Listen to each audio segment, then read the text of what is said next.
Hello, and welcome to episode 344 of the Board Game Barbecue podcast. My name is Lauren. I will be your host, and I'm joined by two exceptionally dashing gentlemen. Oh, My fellow. Well, I got to start with my former Sydney sider, Jules. How you going, mate? I'm feeling flattered right now. That's the word I was looking for. I hear that you two have been bouncing around moving house. Yes, I had to do a bit of a move not too long ago. So, yeah, that's been fun. But no, it's all done. I've been able to play some games and looking forward to chat about them. Unbelievable. And I'm also joined by my fellow country cider, Outbacker. Yeah. Alpaca. Man, You didn't take long to pick up the accent. you're like, I think I said this previously. You are like so much more of like an outbacker now than me. Like Dana laughs about, Connor's from the outback. It's like Jules, have you been to Warrnambool? Yes, I've been to Warrnambool. That's why I find it funny. It's like it's like there's temperate rainforest. Yeah, I know. Like it's a coastal 100 town. kilometers up the road. Like, I know. Anyway, it's good to see you both, and I assume dashing. I don't think you're referring to like how quickly we'd move across like the basketball court, because I think if we were going to say anyone dashes across the basketball court is you, Lauren. I think that's fair to say. Oh, well, I mean, I did early on when James and I were dating. I had the hubris to think that I could, at a certain distance, outpace him. I was like, you might start quicker, but I feel like I've got you. You're the tortoise. You're the tortoise. He bloody blitzed me. It just wasn't even close. He's like, I'll give you a 50-meter head start. It just absolutely rinsed me. But we're not here to talk about my arrogance at winning a foot race against my husband. We're here to talk about some games. Jules, you've played a game that I've only ever seen, and it has these wonderful little wooden chilies, I think. Oh, yes. Tell us about it. That is Scoville. I got to play this during the week, and it was very easy to learn, very delightful, and would totally play this again. So in Scoville, you play as chili farmers, and you're going to be planting chilies on a board, and I don't know what the latest version of it looks like, because I played with Rojas's copy. It's the old TMG one, and that version, it's all a dual layer board, so all the wooden chilies get inset into the board, which is kind of nice, because honestly, if you did knock the chilies, that would actually ruin the whole game and you'd have to start again, because their placement is very important.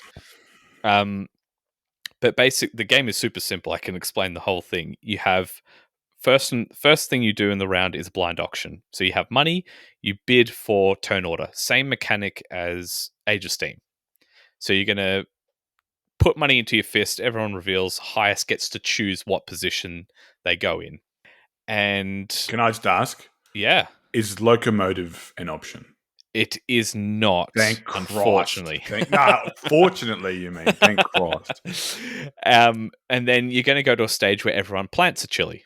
You can choose anywhere on the board as long as it's next to, orthogonally, another chili. So a couple of them start on the board. And then we go, and it's what's really important about bidding for that turn order, the track, is you resolve the next three phases in turn, and in order of the arrow that is pointing on the board. So the planting goes left to right, but then you do harvesting right to left, and then you do fulfilling contracts left to right. Planting is super simple. I said, put it on the board as long as it's next to another chili. It doesn't matter where you put it.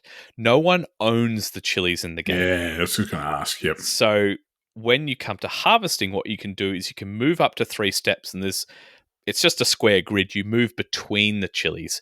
But when you step between them, you're always, well, not always, but you're trying to step between 2 chilies.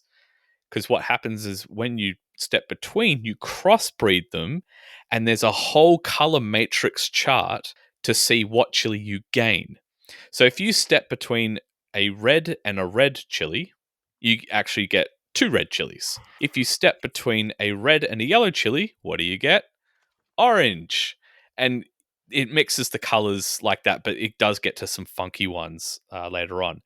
There's like a tiered rarity of these chilies because you have to crossbreed them to get a new color, but then you need to plant that new color to then start to crossbreed that one to get further down the rarity track. God. Yeah, it's This sounds pretty cool. So good. Yeah, it's really good.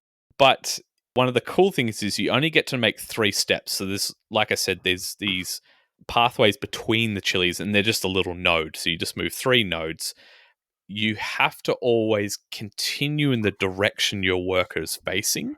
So before you start your movement, you can orientate them whatever direction you want to go, and then you have to keep going that direction. You can't double back.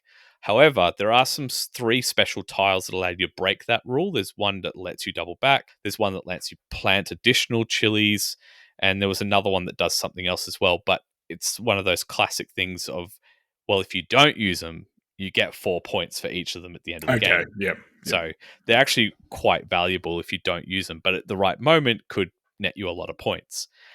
And the fulfilling contract is really simple as well. But I think what I enjoyed about the contract side of the game is there's recipes on one side where it needs a whole bunch of chilies and it's just worth a straight victory point total. The contracts need a few chilies and some of them will grant you more chilies. Some will just give you only money, and some will do a combination of both, some chili and some money.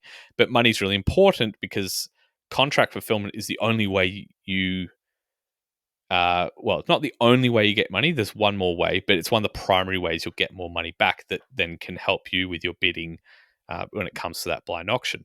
And the other thing you can do is you can just sell up to 5 chilies of the same color, and for every 2 chilies of that color on the board, you get $1.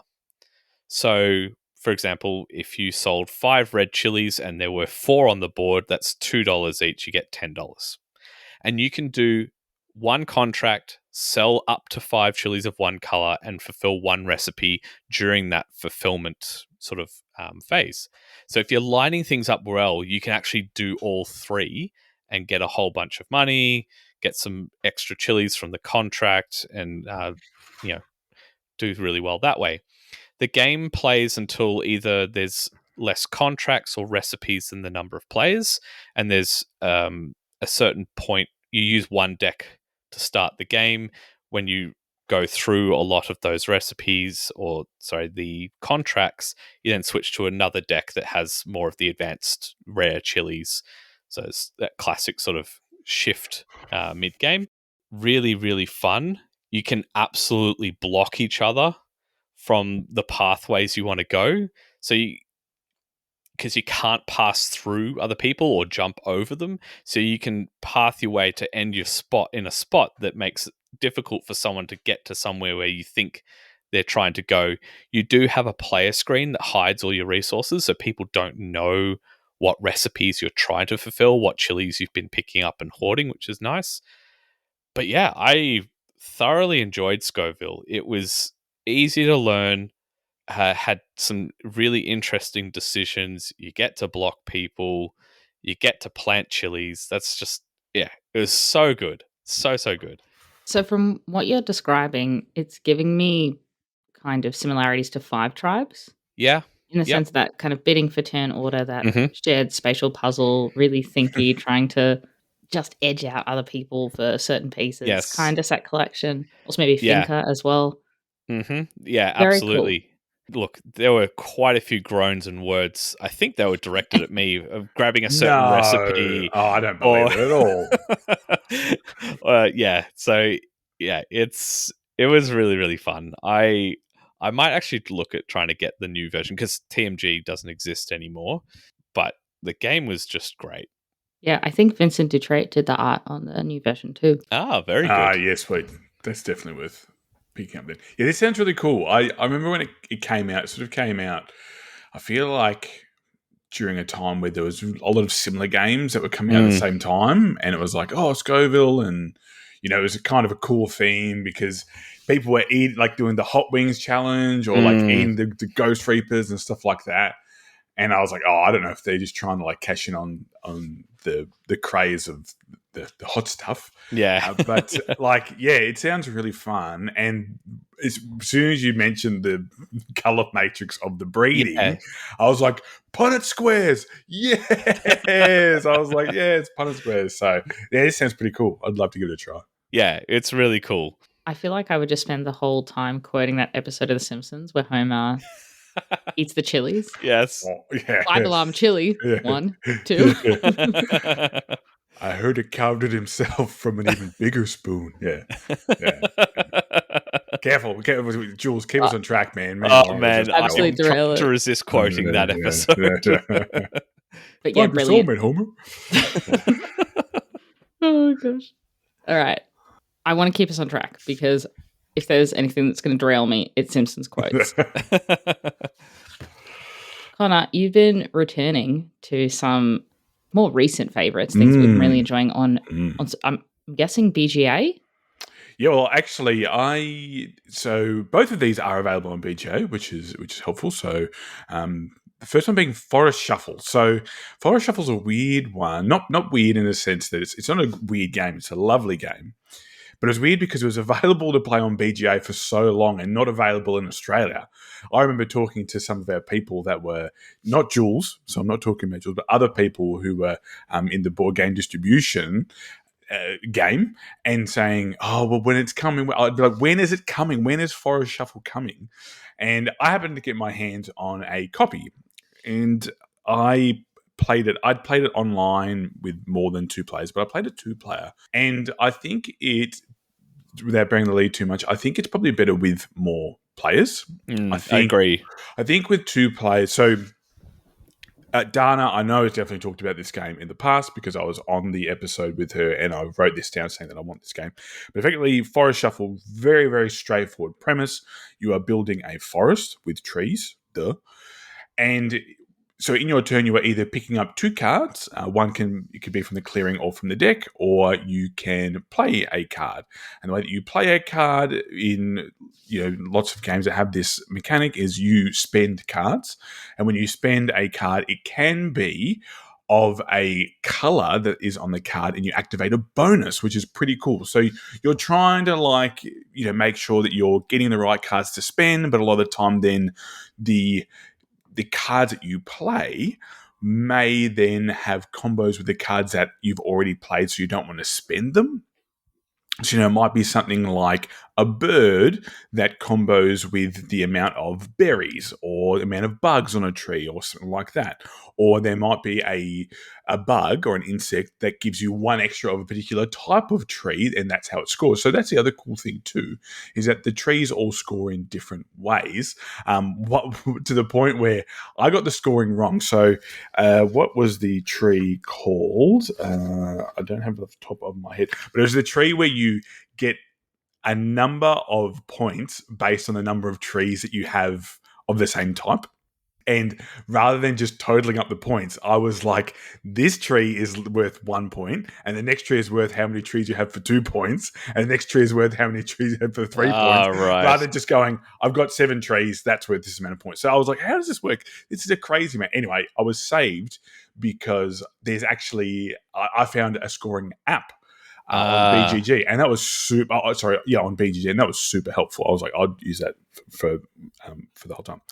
Now, the reason why I think it's better with more players is, whereas lots of games you are waiting for your turn, sometimes sitting there going, oh, I don't know what to do on my turn, yada, yada, yada. Because the turns are so quick in Forest Shuffle, you are either playing a card or picking up. By the time it gets back, you're like, oh, I need to make a decision. So with 2 people, if someone's just picking up from the clearing or from the deck, that's a pretty quick turn. So then you are the one sitting there deliberating which cards am I going to play, so on and so forth. So that's why I think, because the turns are so quick and snappy, you can play with more players. And what this also means is there might be more milling and filtering through of the clearing, giving you more options for you to pick cards from, where you're like, I need that blue card. I need to pay for this with the blue card. I need to pay for it with the orange or the yellow card. So look, I think, like I said, the other thing too is it's very multiplayer solo. Yeah. So you are playing cards. You're playing cards into your forest, maybe, I guess the one thing might be, I can see that Jules is going for this type of tree. I'm going to take that from him. But the thing is that when you discard cards to pay for them anyway, they go into the clearing. Yeah. So unless you're going to use that card, you're not really hate drafting or hate taking or anything like that. So it's a bit like, anyway. That being said, I really like this game. I think it's a lot of fun. I think the combos are excellent. I really enjoy the having to make a choice between the two sides of the card. So if you haven't played it, effectively all cards but trees, they will have two options. They'll either have like the tree tops or the tree bottoms, and then the left-hand side and the right-hand side of the tree. And then this could be some sort of shrub. It could be a ground-dwelling beastie. It could be a fungus or a mushroom or some mushroom. Then you could have birds that stay in the trees. You could have larger beasts that can also sit either side of the tree. And the cool thing is that you'll have to make a choice between playing what's on the left-hand side or the right-hand side. And both of those options could be really good for you. So then you're making that choice to go from there. And then, of course, there's the end game scoring and so on and so forth. But if you're looking for a game that's really quick, I think, once you've learnt the game, that can play to a high play count where you're not waiting around. Like, I know that people are like, I'd never play this game at 4 or whatever, or 5. God forbid. I think this game you could easily play at, I'm trying to think what the max player count is. But whatever, like you could easily play this game to 5 or 6 if you had the cards or whatever it goes to, because it's just so snappy. 5, so it's the max play count of 5. Thanks, Laws.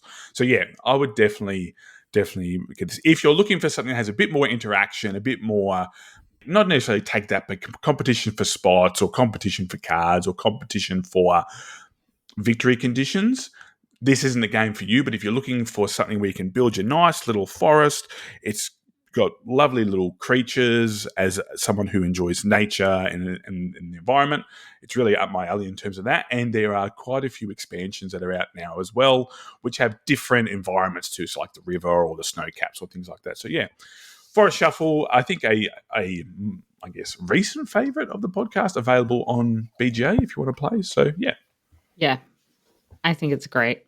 I will say it really highlights to me that some games just have this ineffable X factor about them where they're not doing anything crazy, new or different or innovative, but they just hit the mark, whatever it is they're doing. And I can't even describe why Forest Shuffle is better than other engine tableau builders, right? Even ones that have similar things. I don't know. It just kind of is. But yeah, I think it's great. I agree with the comments about it being a higher play count. For me, it's because there are some strategies that are simply superior. And so having more players, like the deers and the wolves, I think it is just strictly better than, say, the butterflies. And that's just the case. So you need that. Maybe that was fixed with expansions. I've not played any of the expansions, but I think you just need people not allowing one person to run away with exclusively using that strategy. But great game. And that's the case, right? If you get, or what I think, if I want to say like the sequoias or something like that, it's like, oh my God, Lauren has so many sequoias. We can't match that. Like, we cannot match the sequoia power. Yeah. So. Sequoia Queen. Sequoia. Yeah. Yep. And White Castle, still great, right? Oh man, this game. If you said to me, you're going to have 3 rounds of a game, and in those 3 rounds is going to be some of the most action-packed and awesome turns you'll ever have in any board game, I would not believe you. But that's the case for this game. So 3 rounds, that's it. That's all that's in this game. Now, and then you've obviously got your turns that you can play in those 3 rounds.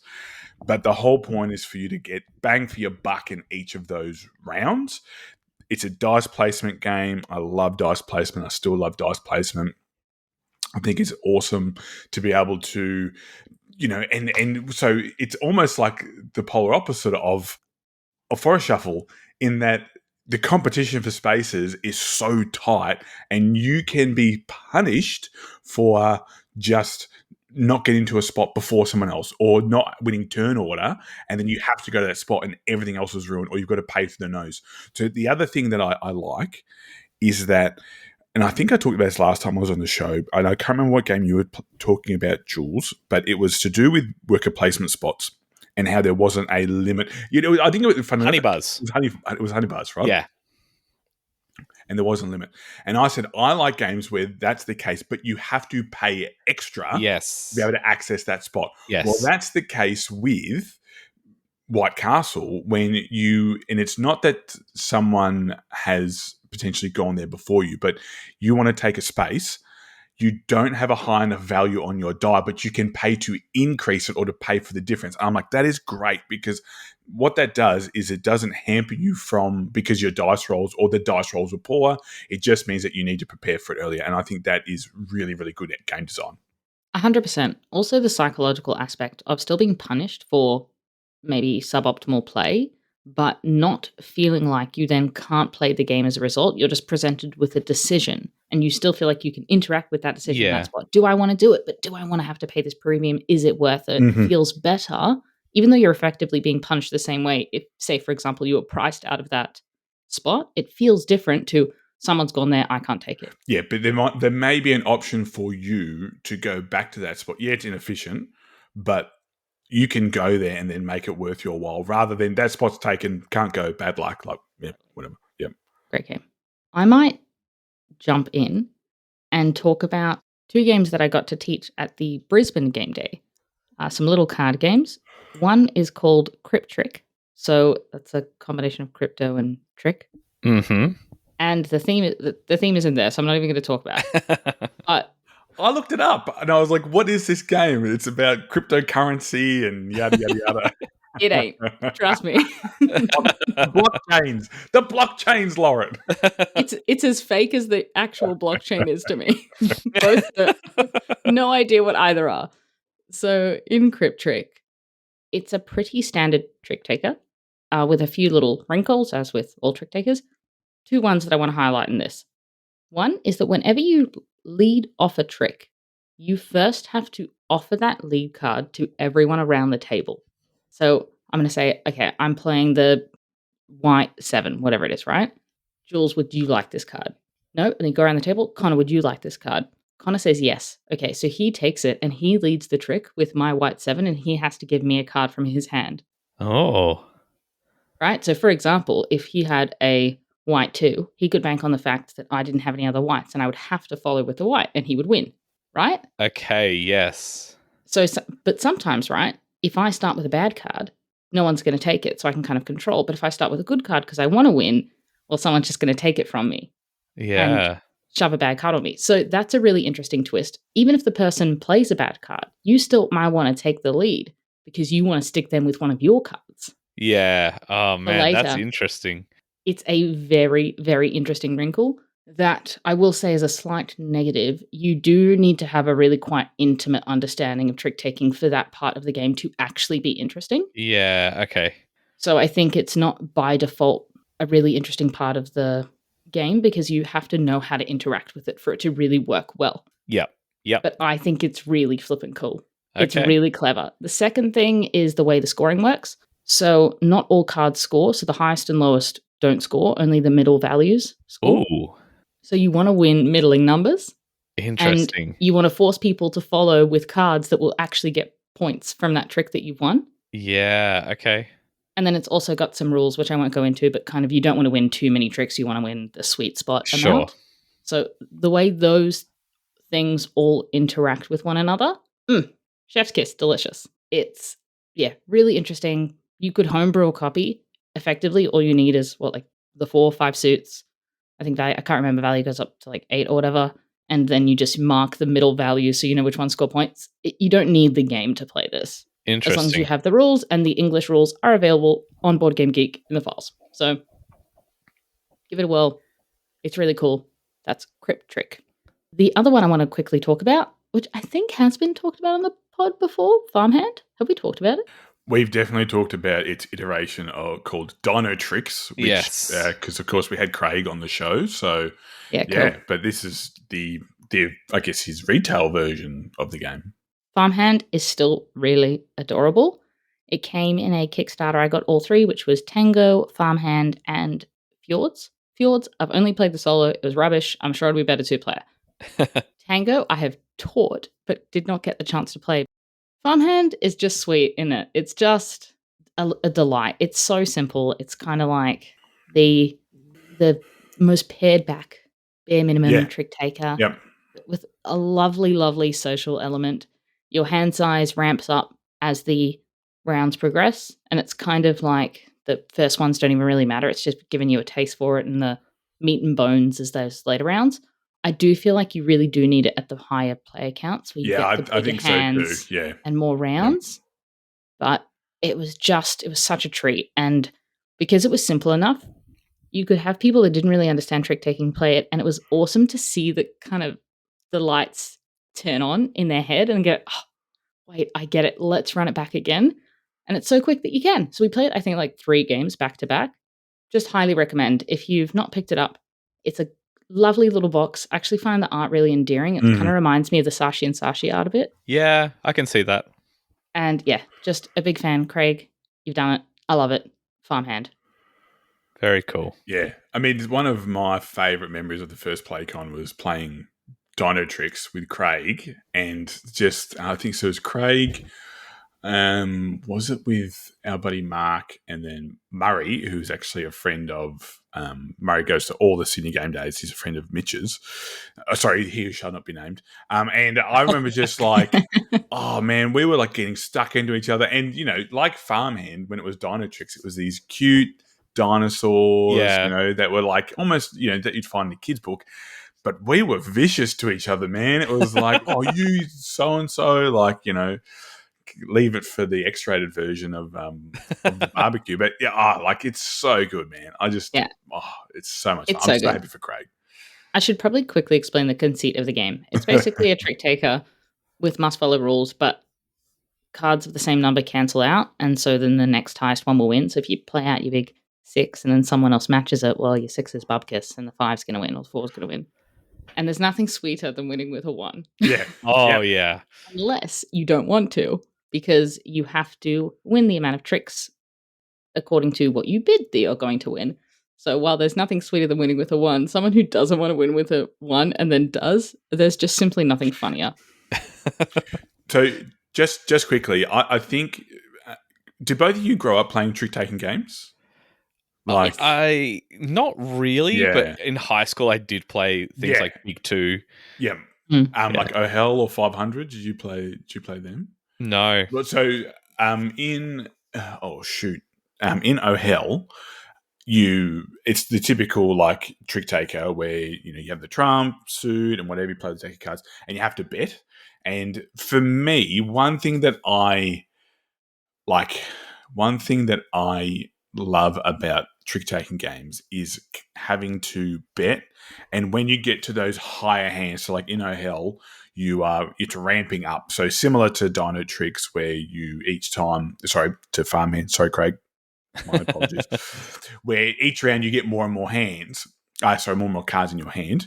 You don't have more hands. And then you go, and you have a card in your hand. It's like, this could be really strong, or this particular card might not have been passed out. It might not have been dealt out. So it could be the strongest hand in the strongest card in the entire hand. And you go, and then you go, I'll win 3. And then you've won 3 and you've got these cards in your hand and you're going, how am I going to, I've got to lose everything else now. And you just, for whatever reason, you're in the zone, you've seen the matrix and you're just like, play this, play that, play this. Someone leads with a card or someone has a really low trump. So it's like, oh my God, yes, let's just beat the card. So just as a quick aside, I love games where you have to, trick-taking games where you have to choose the amount of tricks you have to win prior to playing the hand. I do just love games where it's like, I've won the tricks and I get those points. Or in, of course, the game that I talk about frequently, Caesar Strife, where you don't want to win tricks. That's fine, but there's something about betting and then getting the trick right, they're getting the number of tricks right, that just adds to it, I think. It's tense. It's really tense, especially when you have won the exact number that you need and now you're trying to lose from then on. Yeah. Oh, yeah. Straddling that line is very, very tense. Well, we do like to straddle here at the barbecue, Jules. So Yee-haw. And then I want that to be the sound clip Yeah. for all of our segments. Yeah. So just a segment breaker between parts of the pod. Just going to be Jules going, yee-haw. Rodeo. On to question of the pod. Yeah, Yeehaw! yeah. I can't wait. Now, Jules, you've been playing what's perhaps maybe the smallest expansion for a game ever made? It is pretty small. That's the Pixies expansion. It's a tiny little paper booster pack. That's all. That's the size of it. And yeah, it didn't really add many cards. It's like 10 cards or something at most. I can't remember the exact number. It would be on BGG somewhere. But oh my goodness, this expansion, I would say if you love Pixies, is a must have for the game. It ramps up the scoring, but it makes the game far more interesting. And I loved the game even before the expansion. So in Pixies, all you're doing is taking turns drafting who goes first to draft cards that are numbered 1 through 9. And they are different colors, and they'll have positive and negative points on them, and they'll have multipliers as well. So it might say you get a bonus point for every red card in your grid. If you ever get 2 of the same number, you got to then decide which one stays on top, which you score, and the other one just gets tucked underneath, but it validates that card and you get to score the number that's on it. But in the expansion, what it does, I should say prior to the expansion, if you already had, let's say, 2 6s, well, you can't tuck it under again. You then are forced to play it face down in one of the empty positions on your grid. What the expansion does is it actually makes those face down cards worth 5 points. And it adds more multiplier cards that actually grant bonus points to those face down cards. And so where the game I felt not really lacked, but it kind of was a bit of a bummer sometimes, was your, let's say, for example, your 1, 2, and 3 position. It's a fixed grid, by the way. You always put the 1 through 9 in the exact same position. It never changes. But your low scoring numbers, as soon as you put a face down card there, its point potential was never high, right? You can only validate a 1. You're only going to get 1 point plus whatever multiplier or bonus points or negative points are on it. But it makes it so interesting now to try and get cards that are face down, because their point potential could be higher than any of those low numbers that you get. And especially once you have some multipliers, they can be more valuable than some of the higher numbers that you could validate. And you try to, because the round ends once someone has filled every position in their grid, whether it's a face up or face down card. I highly recommend getting this expansion. Look, I picked it up at Gen Con. I don't know if it is available here yet. I don't think it is, but it will be coming, I'm sure, at some point. But yeah, I really enjoy Pixies, but now the expansion is must add. Never will take it out. It doesn't really add that much complexity to the game, and it's super, super fun. The other thing I will say as well, actually, is the expansion adds dual colored cards. So there are cards that are multiple colors, and it also adds cards that you start losing points for cards of a certain color in your grid. So I played one game where one of the players had a full grid of green cards. Now, normally that is insanely good, but a lot of them were multicolored cards, and it said you lose points for red and yellow cards, and they had a lot of multi ones. And so that score ended up not being great because a lot of them were multiple colors, and yeah, they lost a bunch of points that way. Whereas I thought it was going to be an insane score for that round. So anyway, I probably talked about the expansion longer than I should have, but Pixie's expansion, I think it's called Flower Power, if I'm not mistaken. But yeah, so good. Took the game to another level for me. That's awesome. And yeah, great game. Mm-hmm. It lands every time for me. Mm-hmm. Every time. At all player counts, it's great. We've got a few more games we'll get into. I think with Ekin. I mean, what's that called? A Malaphor. This is a total derail, but Malaphor is when you mix 2 idioms together. Like, you say the wrong thing, like, "Oh, we'll burn that bridge when we get there," or like, it's not it's not just like like not knowing the actual phrase, like how people say "nip it in the butt" instead of "nip Do it in the people bud." say that? Yeah, Nip it in the yeah. butt. Yeah, 100%. It's like, no, what do you mean? It's like, yeah, you nip it in the butt. It's like, whose butt? Whose butt's being nipped? Yeah. My friend thought it wasn't no rest for the wicked, right? Yeah. It was no rest for the wicket, and they thought that the wicket No. in cricket kept getting played on again and again, so the wicket wasn't rested. And Well, I mean, I can see that working. no, Jules, that's not how the wicket works. You're not allowed on the wicket. That is like in fact, he was incorrect on multiple levels. That's really funny.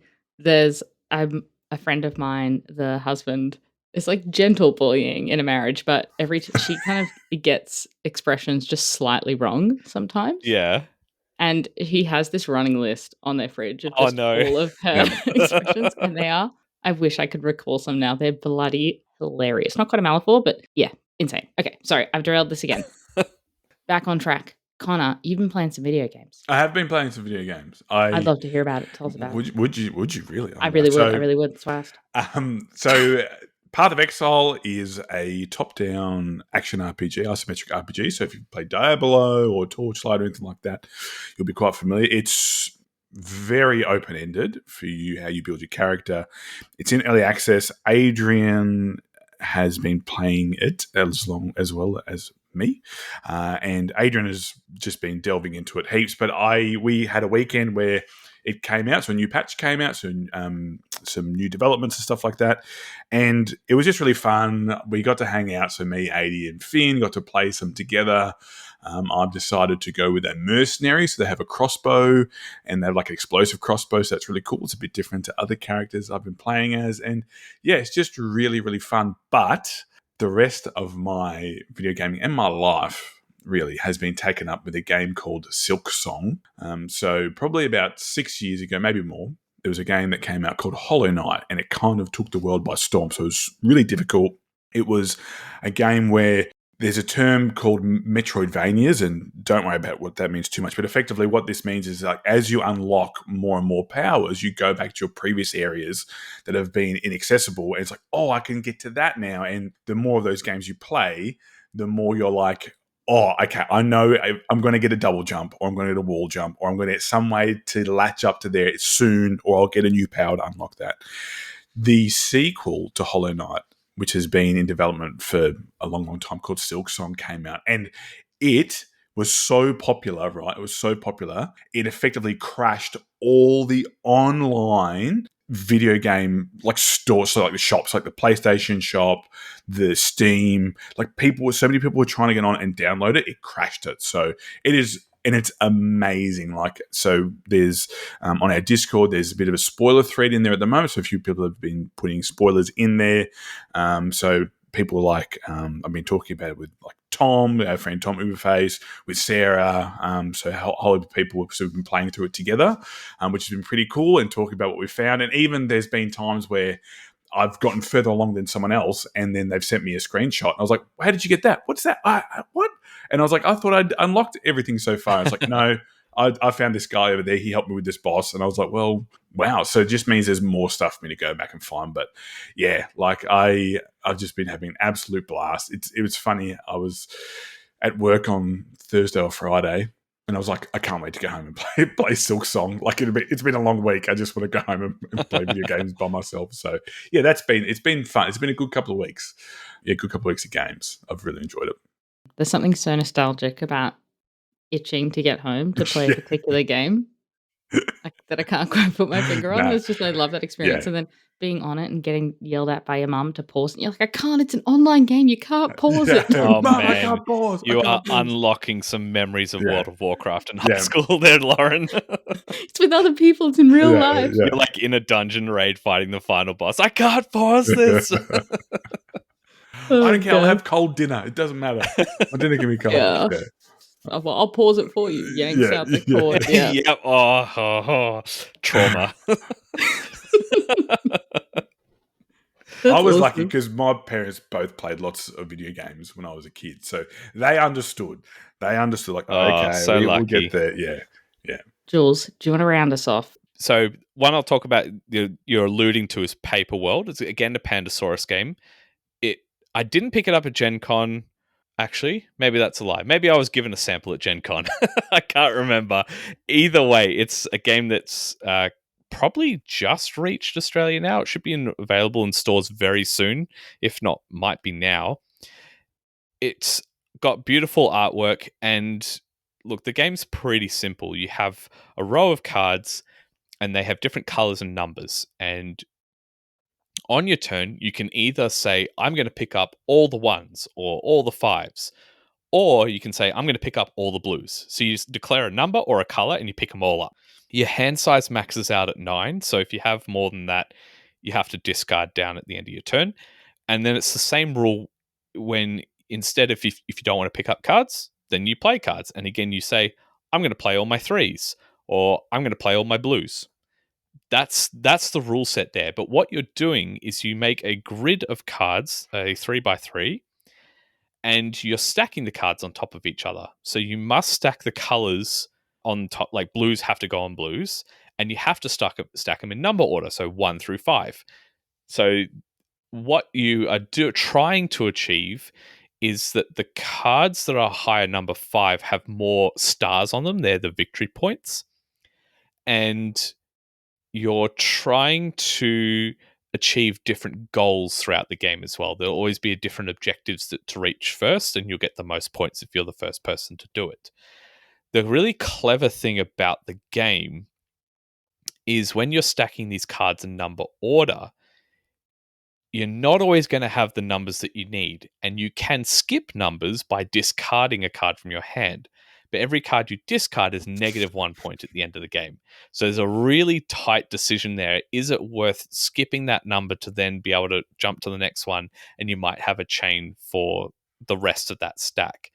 But there are some cards that have a scissors icon, and at the end of your turn, if you played a card that is still exposed with that scissor icon, you take that token, place it on the card. You can no longer put cards on that stack, but every turn you get 1 free skip. You can skip a number for free each turn. That's pretty much the whole game. I really enjoyed it. I think I'd rather play it with a 3 or maybe even 4 player count rather than 2, just because I felt like the scissor icon didn't move a lot at 2 player. If a lot of those cards come out towards the start of the game, then one person can kind of get stuck with it and you get a massive advantage just having that skip every turn. But yeah, simple card game, cute artwork. It was kind of fun. And then the other game I wanted to mention, this was entirely Joe's fault. Nun Attack. He mentioned it on a... Oh, yeah, of course. Yeah. He mentioned it on an episode not too long ago, and I immediately bought it. If you haven't listened to that episode, he literally bought it. Oh, while we were recording. Yeah. Or we're at least tossing up where to buy it from. Yeah. So I bought it and I've played it, 6-7 times now. It's so good. It looks so impressive once you've set it up on the table. It's got really bitey decisions. To me, it feels like a more fun version of Seven Wonders, because you've got all the cards that score in different ways that you collect, but you've got this massive pyramid, so toyetic, the feel of all the giant, ice cube pieces. And yeah, it's just good. It's just really, really good. It was such a bargain. I think I paid $25 for it, and when it came out, it was like a $70 game. I think it was just one of those titles that like Joe had said, completely flown under the radar. No one has talked about this game, and it's just an absolute gem. So glad he mentioned it. I am so happy I picked this up and played it. Now, I thought it looked cool and sounded cool when Joe was talking about it, but you just said, and I was kind of getting that vibe of it too, and Joe might have mentioned it, the Seven Wonders aspect. I was like, oh yeah, that I can definitely see that. So that's to do with the scoring cards. Is it if you have 3 of one kind or so a group of 3? Yeah. There's the classic, the more you collect of this card, the more points you get. There's these, what are they called? It's got surveyors almost, and there's 3 different tool types. So you get bonus points if you collect all 3 tool types, but you get more points as well if you go deep on one tool type. So there's a cool puzzle to figure out there with the cards. You get a bonus 10 points if you have a full set of the 6 cards, and you get that bonus 10 for each full set of cards. So yeah, it's got those elements to Seven Wonders with the way that different cards sort of score, with like the science cards and even the armies for your neighbors. It's got that feel. Yeah, cool. Yeah. Before we move on, I do want to say that I did have a look through our messages to find out my friend's best messing up of Yes. Yeah. idioms. Yeah. My favorite 2 are the the early bird. Oh no. The early bird has worms, Yep. Okay. Yep. which is great, and don't drown the baby in the bathwater. Like, Oh my goodness. Wow. I mean, That's that's good advice. yes. Yeah. Yeah. Oh my goodness. Those are classics. yeah. So thoroughly enjoyed those. That's In just the brilliant. podcast. That's question of the pod. What idioms get messed up in your life? Yeah. True.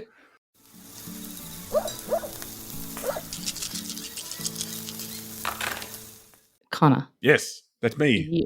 it's you. Yeah. You played a game that is so beautiful that astonishingly I have not played, but have been desperate to play for so long. Oh, yeah. So weirdly, so the game is Aquatica, and in particular, I wanted to talk about the expansion, that the first expansion that came out called Cold Waters.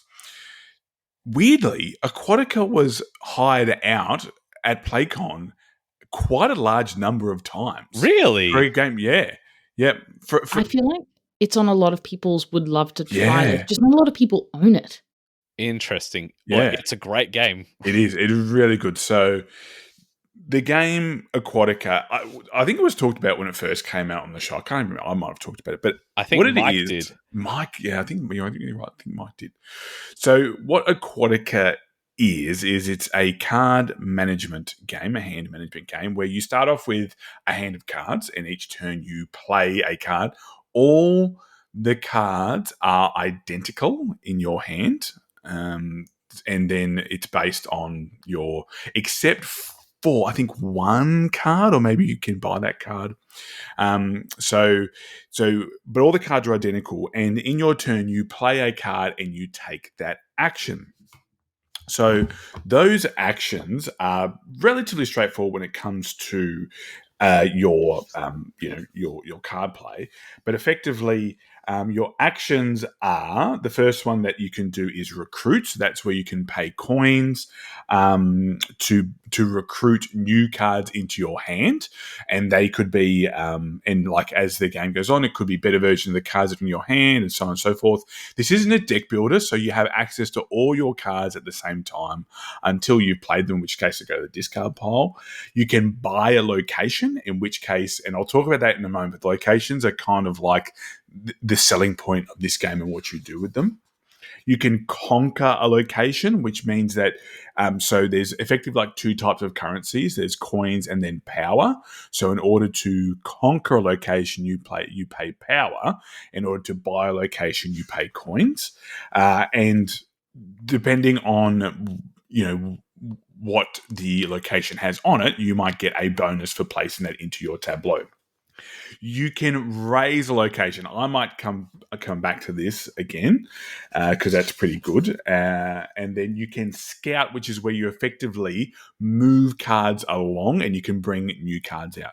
So the raising and the scoring are kind of intertwined. So imagine for a second that you've got a board in front of you. Very lovely artwork, incredible. Like think almost like a darker version of Little Mermaid with sea folk and things like that. So really, really cool artwork. Once you have bought or conquered one of these locations, you slide it into your tableau, and there's five locations on your board that these locations go into. And when you take an action called raising, what you're effectively doing is raising that location, and what you're doing is sliding those cards up into your tableau. Now, depending on the card, and effectively depending on the cost to conquer or to buy, there will be more locations that you can raise up. And you take that score or that benefit for the location. Now, sometimes you will have to go up more than one in order to unlock it. And sometimes you have to spend multiple to move it up to one section. But what's really cool is when you've fully risen one of these locations, you can take a separate action called scoring, where you take that out of your play area and you place it face down and you've scored it, which means that it opens up the location for you to put another location card. And you've got scoring cards towards the end. There's also this really cool aspect of the game called mantas, where they give you a bonus, but once you've used those bonuses, you have to flip them over, and they don't flip until you play a particular card. Once you have played your hand out, and you've got no more cards left, or you may wish to go earlier, you play a particular card. I think it's called like Matrionis. I probably mispronounced that because pronunciation is my strong point. And you take all your cards back from the discard, and then you go again. In the base game, the game ends when one particular player has succeeded in 4 missions, all of the location cards have been played out, or all of the character cards have been played out. So characters are the ones that you recruit; they go into your hand. Locations are the ones you play on you play into your tableau, I guess. It's not really a tableau because you only have the row of cards. But look, the rising and the combos, because once you raise a card, you can get a particular bonus, and you can use that bonus then and there, so you can build some combos and then so on and so forth. It's super cool. It's really nice card play. Now, where the Cold Waters comes in is it actually changes the end game, because as you're going along in the base game, what happens is that you are trying to complete these missions, and these missions are based with a number of points. And like I said, the first person to complete all of their missions, or a set number of missions, will end the game. And then depending on who is first for these missions, they will get more points, and so on and so forth. So it's that typical, standard of, I'm first to do this, so I get 5 victory points, so on and so forth. So what's brought in the Cold Waters expansions, I believe is also in the Coral Reef expansion, is that rather than having missions, they are gone, and you have what's called these tribes cards. And these tribes are effectively, you are paying them to work for you, so they can then become the predominant or most successful tribes of the ocean. And what you're doing is you're actually, when you take a recruit action, you are paying a set number of coins to then go and place one of your manta on one of the tribes. And the tribes have they've got 2 things on them. So they will have, if they are an instant card, they will have a more complex end game scoring criteria. So, for example, you might gain points with the Blind Seers. It will let you score straight away, so take the score action. But it says gain victory points for each location on your player board as if scored. So you will get locations on your player board and score them, regardless if you've scored them or not. So you generally only get them once you've played for the score action. So effectively what that means is you get to score a card, put another card in later, and then at the end of the game, you'll get points based on that. Another card says 2 points for each location in your scoring pile that costs 3 power or less. So what you want to be doing is going and rushing for those 3 power and getting those victory points. So they'll either have an instant power and a more complex end-game criteria, or they've just got a pretty basic victory point total on them, but they will have an ongoing benefit. So it could be something like just 1 extra coin to recruit with, which then becomes really helpful when you're trying to recruit these tribes. It could just be extra power. It could be, after you scout, you get to raise 2 locations. Or get 2 movements after you scout. So it's really cool. So you have to make a choice between, all right, do I want to go for an ongoing benefit and then get just victory points, which is stock stand, and they're not very high. It might be like 3 or 4. Or do I want to go for the more complex ones, which then change your strategy? Am I going to go for that one early? And the ones that have the more complex strategies are super expensive because they cost one extra coin for each person prior to that's put their manta on that card. So it's like Ooh. 4 jewels. So if you rush there Yeah. first, you are then making people pay more. The other cool thing that you can do, and this is where I think they've leaned into and be like, all right, what parts of the game were cool and what can we make this more useful? The cool part of the game is raising your locations and then scoring them. What you can then do is you can raise a location, score it, and if you want to help pay for that, for those recruiting, you can discard a card from your scored cards and use that effectively the scoring amount to pay for the location as well. All right, That's so cool.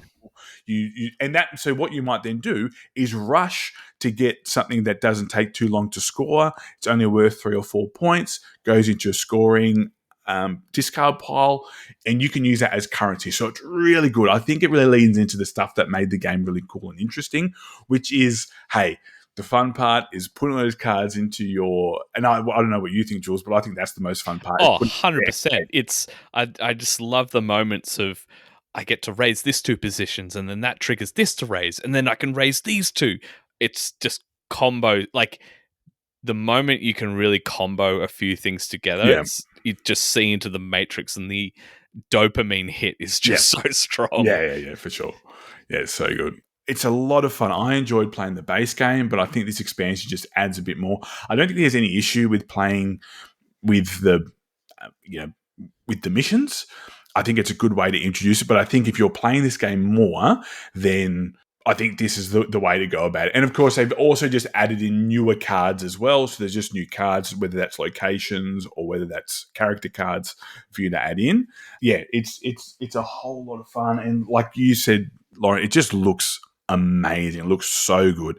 And I really do love, it's very simple. I love the mechanic of pushing up, and I probably said it like 4 times already, pushing up, raising those locations and getting those combos like Jules said. Mm-hmm. Do you think it makes the game too complex? It does sound like it adds a lot and transforms the gameplay a lot. I don't think so, because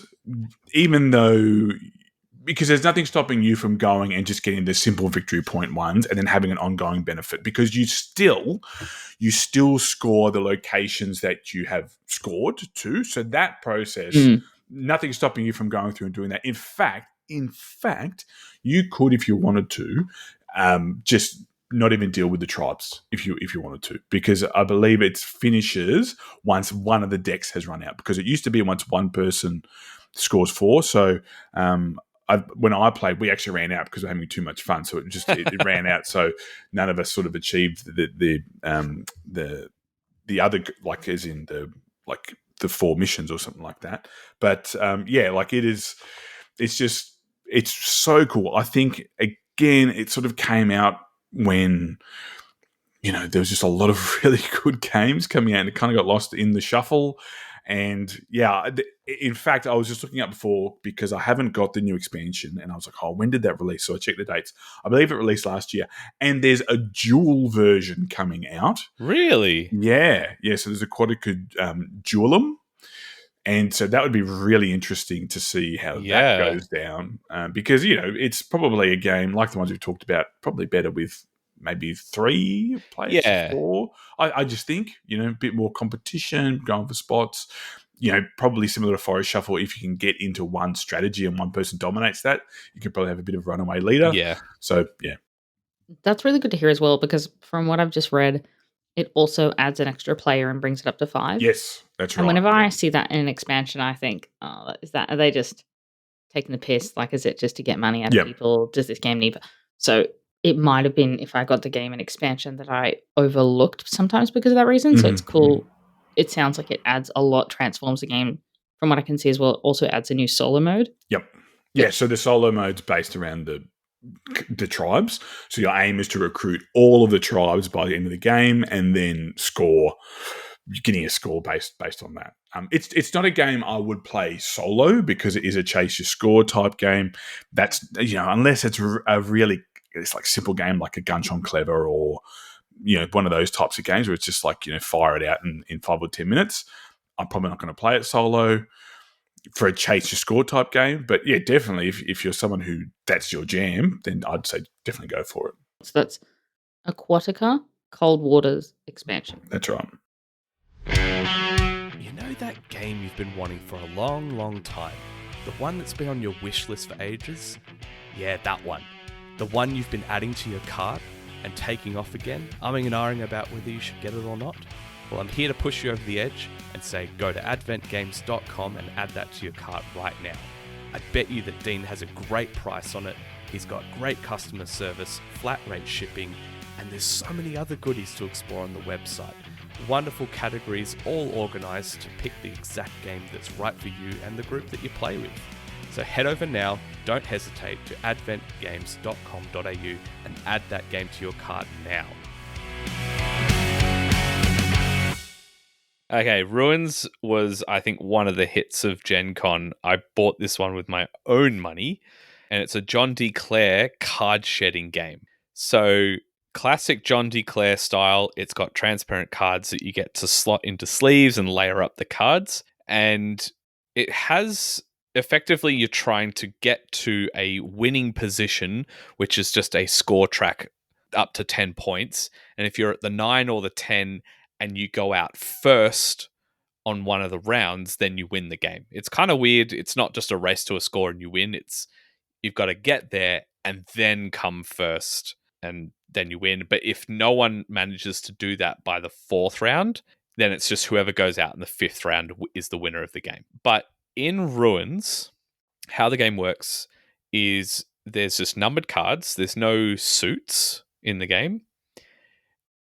They have a day and a night side, so they're all double-sided cards. At the start of a round, you look through your hand and you're allowed to flip one card to its night side. And typically this will change the number.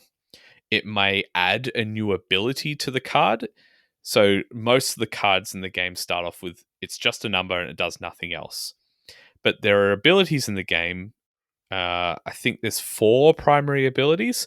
One is it can make the card a wild. So if you play, it's a question mark symbol. If you play it with another card, it just copies whatever the other card you played was. There's one that lets you draw more cards from the remainder that were not dealt out, and then you get to discard a card, so you can get rid of some trash if it's no good. There's one that makes your opponents pick up cards. Whoever has the least amount of cards has to draw a card, so it stops them from shedding their hand first. And there's ones that just add a +1 or +6, or I think there's even a +9 or 8 somewhere in the deck. It just makes that number bigger. And the way that the game works is really simple. Whoever's leading can play 1 or more cards, but you have to play, if you're playing 1 card, you just play whatever you want. If you're playing multiple cards, they need to be the same number. So you could play 3 of a kind, 4 of a kind, 6 of a kind if you somehow manage to get that many cards. And you have to follow by either matching that, so playing the same number of cards, same number. So playing the exact same thing is allowed in this game. You don't have to go higher. Or you pass. And it's not once you pass, you're completely out. It's consecutive passes ends the round. So you could strategically pass and jump in later if you felt there was a reason to do so. One of the funny and cool things about the game is if you play the exact same thing as the previous person, you actually skip the next person's turn. It's like playing a skip in Uno. And that it wasn't, how do I put this, on the player aid in the game. I think they really missed a very key detail. It just said you skip the next person's turn, but in the rulebook it says it's actually a forced pass. So you can potentially force a consecutive pass for the round, wiping the board, and then you get to lead again by playing the same numbers as the previous player. It's what is really cool about the game. Oh, and I should say this as well. I've completely forgot. There's one more power upgrade that you have these 3 campfires, and you flip them over, extinguish them in order to purchase these upgrades. and there's one power that allows you to refresh those campfires. The upgrades are simply a market, and there's positions that make it cost 1, 2, 2, or 3. You only have 3 campfires, so that would extinguish all of them. And they just slide down as people... It slides towards the cheapest spot as people buy them. You can only upgrade the cards that you play, though. You can't buy an upgrade, put it into a card to play later. It has to be as you play the card, you upgrade it. You also have 2 cards that allow you to reserve them as yours for the rest of the game. So the deck is actually one big shared deck, but as the game progresses, there might be more and more powerful cards as people have upgraded them. You go, actually, I'm going to play this card and claim it. It's mine for the whole game. If anyone is dealt that card at the start of a new round, they have to give it to that player. I think this was really clever in that it's likely people are reserving a really good card that's been upgraded, but it actually decreases that person's hand size and increases the person who claimed it. So you're kind of hoping the ones you claimed naturally get dealt to you, so you're not getting an additional card. Granted, it will be good, but it's still another card you need to shed. So just going out early and claiming cards isn't always the best thing, especially if they get dealt into other people's hands. You'll have to just get them added to your hand. I think one of my favorite things about the game is that it starts off quite simple in that, there's multiple 2s, multiple 3s, multiple 6s, etc., etc. So it's really easy to play 2 of a kind, 3 of a kind. But as people start to upgrade cards, the numbers just get wacky. And you start to find that getting multiples of a card is really hard to do, and that the strong hands or strong plays start to shift throughout the game. So if someone played 3 of a kind in the first round, you're like, I can't beat that. I don't have that. But as the game goes on and people upgrade, they might go, oh, I've got 2 of a kind, but I could buy but +4, and now I can play that 3 of a kind. But then next round, someone might have flipped one of those numbers, and now it's a different one. And you start, I personally found getting same of a kind became harder, and actually having lots of big single powerful cards became really, really important. The whole dynamic started to shift. And as you go to the round and more cards are upgraded, they just get more and more, they ramp up in their value. Some of them just get crazy stupid.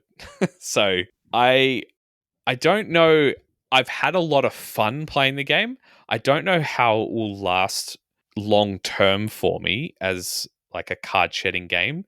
It doesn't have that purity that Scout has as a card shedding game that I really love, but it's certainly wacky when you go, I'm going to play a 14. I think the highest card that starts naturally in the game's like 10, if I'm remembering correct. I'm going to play a 14. No one will beat that.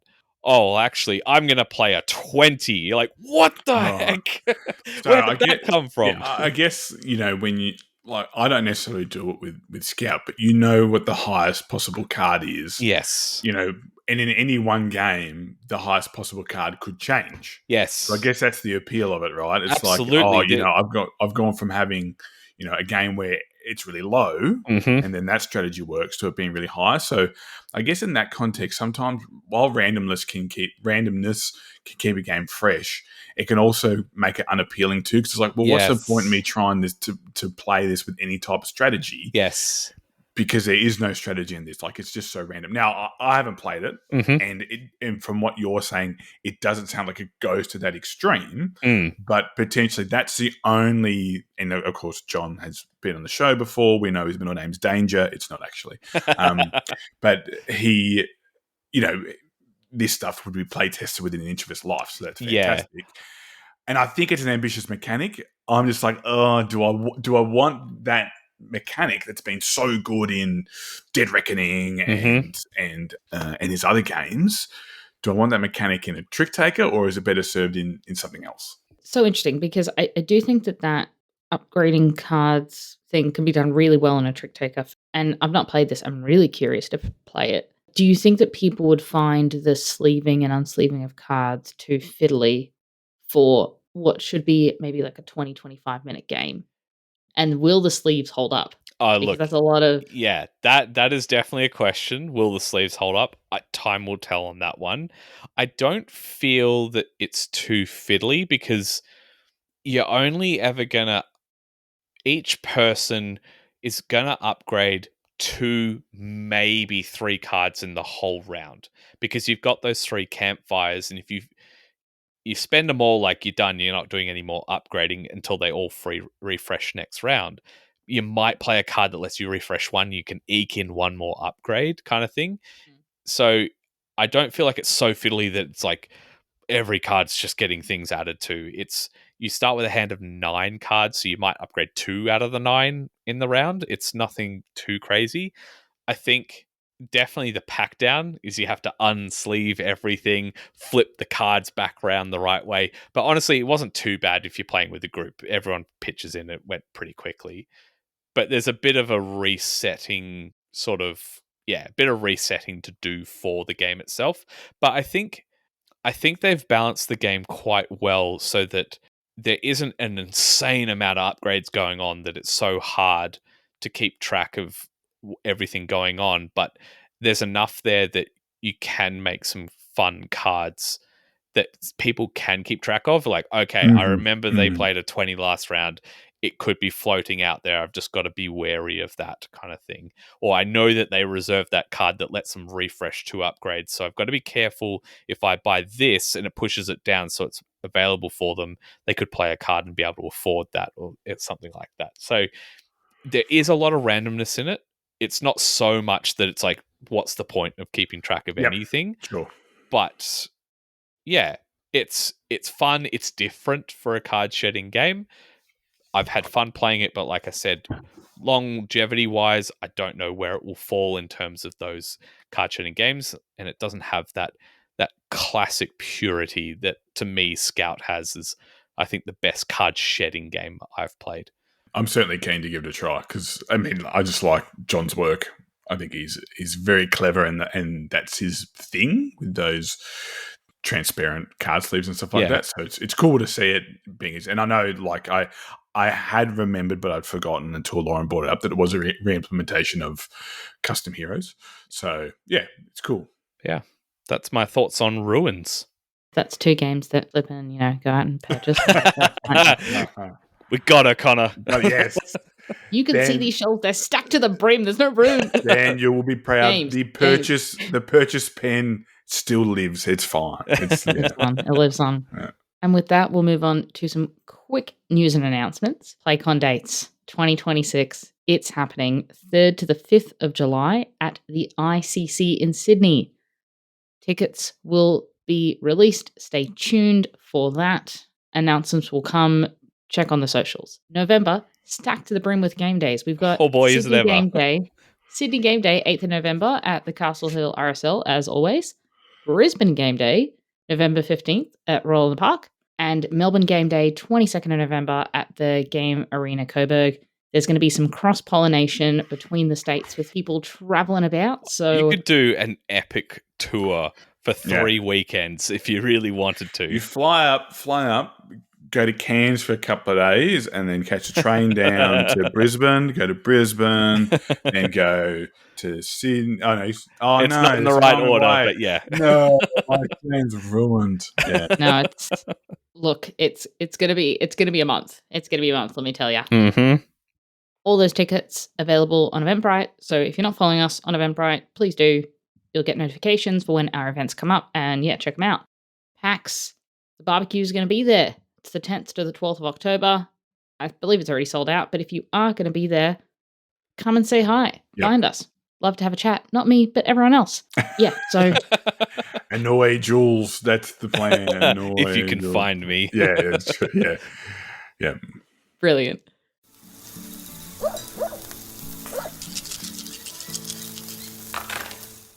Now on to our question of the pod recap. So last week, the question of the pod was, what game is best in class in its genre and why? So, I mean, best in what class, though, if we're talking, monsters that make sounds when they hit the table? Yeah. Well, that's going to the other bell. Talking games in a bag, that's hype. According to Jules, that's the only thing it's best in. I somehow it's the only game in the category and it's worst in class. I don't know how they did it, but they pulled it off.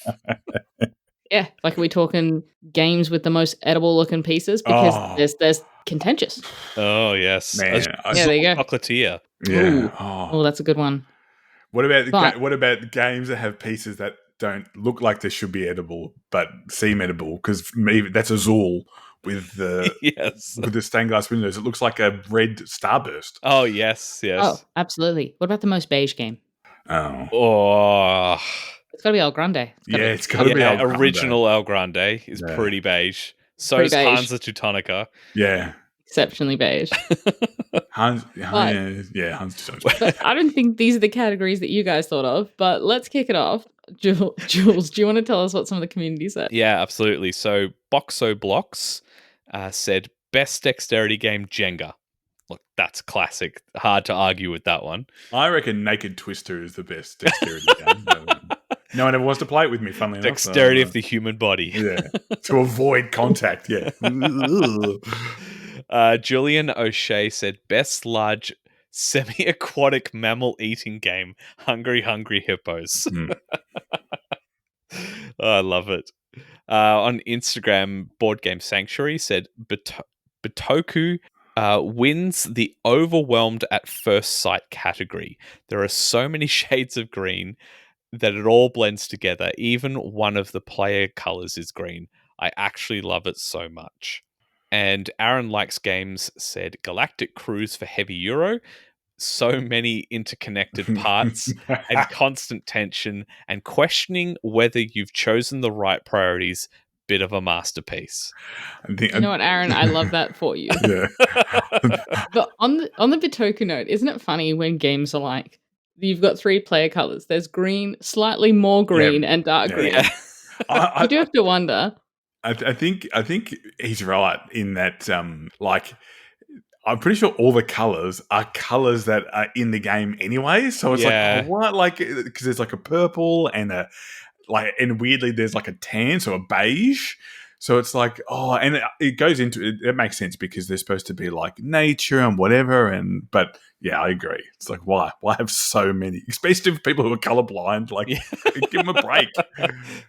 The worst offender of that is the reprint of Through the Desert. Oh yeah, I remember you saying that. Yeah, with the colors, and I'll die on this hill. Those terrible.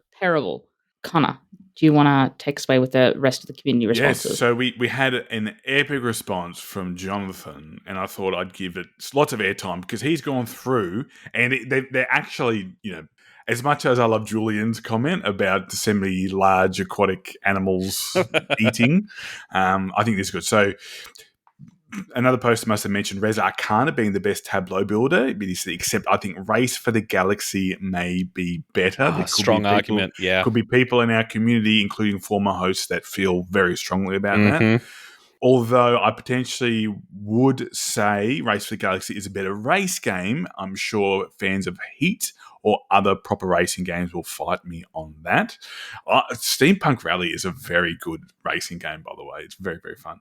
A few other best-in-class games. Sandbox game, A Feast for Odin. Yes, I enjoy Vindication more in this style, but I think A Feast for Odin is a better game. App-driven, Lord of the Rings Journey in Middle-earth. Detective is a close second. Detective is really good, by the way. Hybrid worker placement deck builder, Dune Imperium Uprising. Wrong. It is, of course, Lost Ruins of Arnak, but that's fine, Jonathan. Just know Connor does not represent the views of the board game. These are not sanctioned views of PlayCon proprietary. We'd like to bring out a statement in regards to Member Divine. There's LCG Marvel Champions, to which Draven said, that's a funny way to spell Android Netrunner. So I thought that was quite funny. Euro is Brass Birmingham. I think just Euro, that is such a broad category. That's a big one. It's fun. Area Control is Blood Rage. Beige Game, Hansa Teutonica. So that's pretty good. And the answer that is most debatable for me is Trick Taker. And Jono says the Crew Mission Deep Sea. Yes, I like other Trick Takers such as Schadenfreude or Cat in the Box, but I think this is a Trick Taker that is best in class in terms of introducing people to the concepts of trick taking, and because of being a cooperative, does so in a more friendly manner than other games. What a fantastic response there, Jonathan. Absolutely I thought that was, fantastic. it was so good. And of course, there was categories there that were, relatively sensible categories, but you could go into, like the one with the hybrid worker placement deck builder. It's like, well, legacy with dice that you can modify. It's like, okay, whatever. Also, probably never a community response that's going to trigger so many people on so many different points simultaneously. Yes. Right? Yes. Absolutely. Brilliant. I mean, am I going to agree on all those? No, but is it a great response? Absolutely. On to our new question of the pod. And this is born on perhaps me not knowing what any games are or exist. What is game? What so the meme is this board game? Yes. Oh gosh. So our new question of the pod is, what games did you miss on release but are hanging out to play, and why? This is a well-timed question. So it was earlier today. I had a moment. I was browsing through GameFound and came across a game that is launching at some point soon, and I just followed it to because I'm interested in the game. And it's a second edition printing of the game plus a new expansion for it. And I didn't buy it the first time because it was kind of expensive and money was a bit tighter at that particular time. But I was so interested in this game because if I'm remembering it correctly, it really gave me Oath vibes. It's a big, heavy, complex game called The Old King's Crown. Mm-hmm. And I don't know if it's been delivered yet, the first Kickstarter. It may have, but I'm so interested in this game. I'm going to take a serious look at the second printing of the game and the expansion. The artwork was so good. It captured my imagination and my attention for sure. But this is one I'm really wanting to play because I missed the campaign, and again, I'm not sure if it's something that has fulfilled yet. But super keen on the Old King's Crown. Really interested in it. You bring up a good point, Jules, because a lot of these games that have hit crowdfunding, they go, we'll go back and do it again. So, for example, Oathsworn, which is my number one game from last year, I only got onto that because they did it. It wasn't. Yep. It wasn't popular enough for it to hit retail, or it just wasn't the type of game to hit retail. So you were able to jump on, and look at that. I think mine would probably be something like. I'm trying to think of kind of a game that I'd love to sink my teeth into. So something like, for example, like Star Wars Shatterpoint, something like that. So, a miniatures game that came out. I was doing other things, but maybe I'm in the right headspace to go and do another miniatures game. I'm trying to think of other things that came out, a couple of years ago at PAX that we were looking at. Those types of games, I think, where you go, I don't have the time for this, but then all of a sudden, for whatever reason, work lightens up or you get a bit more time to do things. So I would say something along, like Star Wars Shatterpoint would be sick to Star Wars play. Shatterpoint's quite fun. I enjoy playing it every time I have. Oh, yeah. I mean, there's a few that I wouldn't quite say just because I've played them, I just don't own them. Mm-hmm. Fishing is the perfect example of that. I've just not been able to secure a copy, but I desperately want to own that game, but I have been able to play it. The one that came to mind that I've actually not even played is Earthborn Rangers. Oh, yeah. I kind of talked about this ages ago on the pod. Ages ago, we talked about it. And I picked up the reprint campaign, and that has just been delayed. Not a crazy amount. I would say standard amount of Kickstarter delayed, but I don't have my copy of it yet. I know the retail ones are already kind of kicking around, but I'm just desperate to play that game. And I just know it would be up my alley. Really eager to play that one. It should be arriving at Adrian's house because I didn't know where I was going to be living in Roma, but Adrian will be getting it hopefully really soon. So that's fine. But it absolutely doesn't matter what we say. Nothing matters. What matters is what you think, our lovely community. So What game did you miss on release but are hanging out to play, and why? I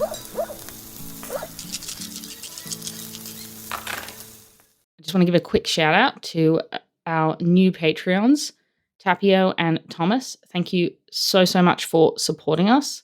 Can't do this without our awesome Patreons, so we really appreciate you supporting us. And if you do want to support this podcast, you can always go to patreon.com/boardgamebarbecue. But there are plenty of ways to support us without donating. Easiest way, just tell your mates, shout out the good word, let them know about us. Check out our Facebook, Discord, community pages, Instagram. Join in the really vibrant, interactive communities. There's always stuff going on there. Check it out. We absolutely love interacting with everyone there, and all the links will be in the show notes.